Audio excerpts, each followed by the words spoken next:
Okay, so hi.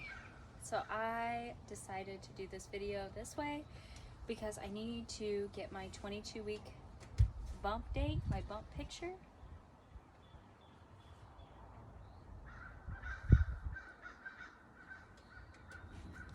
I don't know.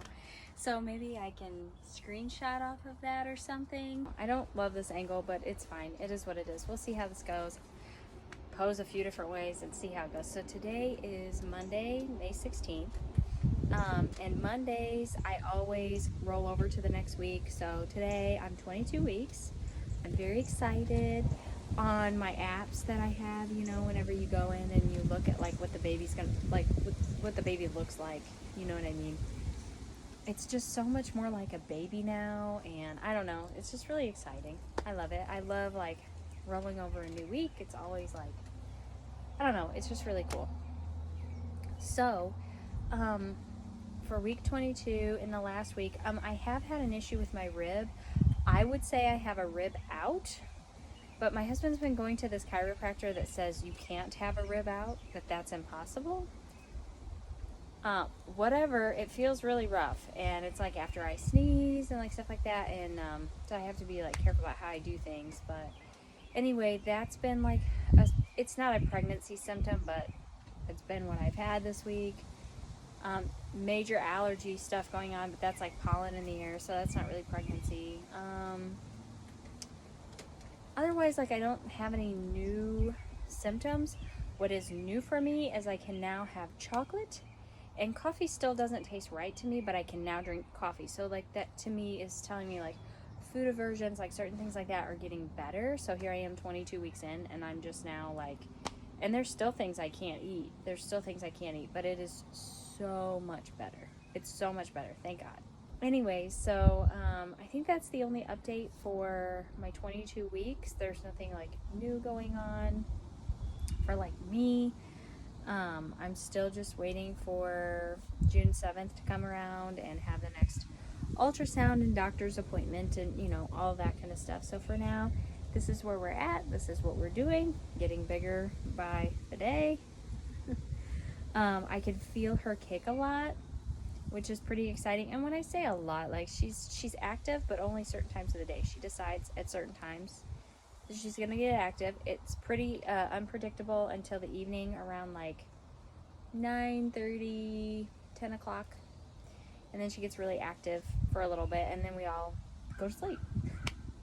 So I stay up a little bit later sometimes so I can like feel her for longer and stuff like that. But yeah, so I can feel her getting like more active. I can feel like more pronounced kicks now, which is fun. It's not like you can just like rest your hand out here and like you're gonna feel a kick. It's more like her movements are really sporadic. If you could catch a kick, then you could feel it. But it's not like, it's not like she's so big and moving around so much that I'm like, constantly feeling it. It's not like that. And then, so I wanted to announce the gender. I haven't done a gender reveal on here, and I wasn't going to do it like a gender reveal necessarily, but I'm just going to reveal her gender now. Yes, and I said her, it's a girl. It's a girl. And so I'm very excited. My husband's very excited too. We're both very excited. Initially, I would say I always wanted more kids, but my husband only ever wanted two. If he ever had any, he only wanted two. And that was all he ever had in his mind. We were never going to have any more than that. He also only thought we would ever have boys. No girls would ever be on the table, just simply for the fact that he is one of three boys. And all of his cousins on his dad's side, except for two, were boys. And so he just thought that my family can't have girls, so we're just going to have boys. So he was shocked and also a bit devastated when our daughter was a girl. And I think he had a gut feeling this whole time that this one was going to be a girl. I kind of thought it was going to be a boy at the very, very beginning of the pregnancy. The pregnancy was just so night and day different from the one with my daughter that I thought, I think this has got to be a boy because it's so, so, so different. I mean, I know every pregnancy is different, but this is super different. I'm carrying different. I mean, I'm carrying, I feel like you would carry a girl, you know, it's like higher. Is a boy higher or lower? I don't know. Anyway, but you know, but it's just night and day different. My body's different. Everything about everything is different. And so I just thought, well, I guess it's a boy. And we'll have our girl and our boy, and I'll be sad that my daughter won't have a sister because I never had a sister and I would like one. And then we had the chromosome testing done, and with that you can find out the gender, and we wanted to. So the nurse called and she said, do you want to find out the gender? And we said yes, and she said it's a girl. And my husband had a coronary. I mean, he just was like, nah, you know. He's happy about it now. He's excited. We're both excited. It's just that he would really like a son, and I would really like a son also, and I would really love to give him a son. So now what's on the table is we have to see how medically I do with this one, and then we have to discuss possibly having a third one, which was never on the table before for him. It's not been not on the table for me, but it wasn't for him. So that's a whole other ball of wax that we haven't even gotten to, that we will. So that's the gender reveal. That's the kind of the little very, very short version of the backstory about how all this has gone with finding out that we're having another girl. Another just interesting point about the fact that this is a girl. So my daughter's birthday is September 13th. No, it's not. Yes, it is. It's September 13th. And this one's due date, it's September 19th. I wanted to have a baby with a birthday of May or July, just because those are very free months, and both mine and my husband's family.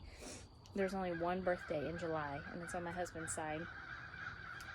And so I was shooting for that. It just didn't happen, you know. We tried for our daughter for 9 months, and we tried for this daughter for 6 months, and it just, I don't know, it just didn't work out. And so now that's how close. So the due date is September 19th. My daughter's birthday is September 13th. They are treating me for potential preterm labor. I'm high risk for preeclampsia and preterm labor. So I don't know. I don't want the baby to come too early. I want her to be healthy. Like, that's what I want. Healthy and just perfect. Like, you know, that's what everybody wishes for. My daughter came at 36 weeks, and I figured 37 weeks. This one would be at the end of August, which being in another month would be wonderful. I don't like that their birthdays are going to be so close together. A lot of people are like, what? That's crazy. You can have double birthdays and, you know, all that. And I get that. While I get that, and I'm all about saving money, I would really I'd like to have a more spaced out part than that. But we'll see what happens when this one decides to make her appearance. Now, what I will say is another point of interest. It's a big point of interest to me. So my daughter was born September 13th, which was Friday the 13th. It was also a harvest moon. And whenever I was nearing that time, and my aunt and 2 uncles were in town from Texas, my aunt was like, you're gonna have that baby on Friday the 13th, because she looked up the moon sign and stuff, and she's like, that baby is gonna come, because I had a feeling she was coming early anyway. So if this is my prediction personally, this is it, and that is when my daughter came. I had gone into labor the day before. They stopped it, and then come that Friday, like, there was no stopping it. My water broke. They then had to induce me and undo and reverse what they had done the day before. So craziness. But my prediction for this one is, if she doesn't come earlier, like, I think she has the potential of coming on her own earlier, just because, like, my doctor is nervous about that and stuff with my history.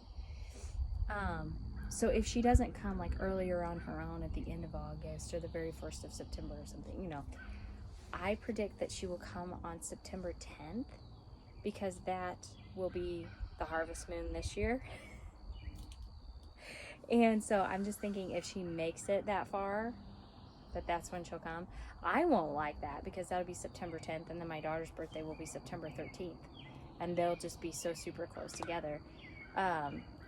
But it is what it is, I guess. This baby's just going to come when she wants to. And so that's my prediction.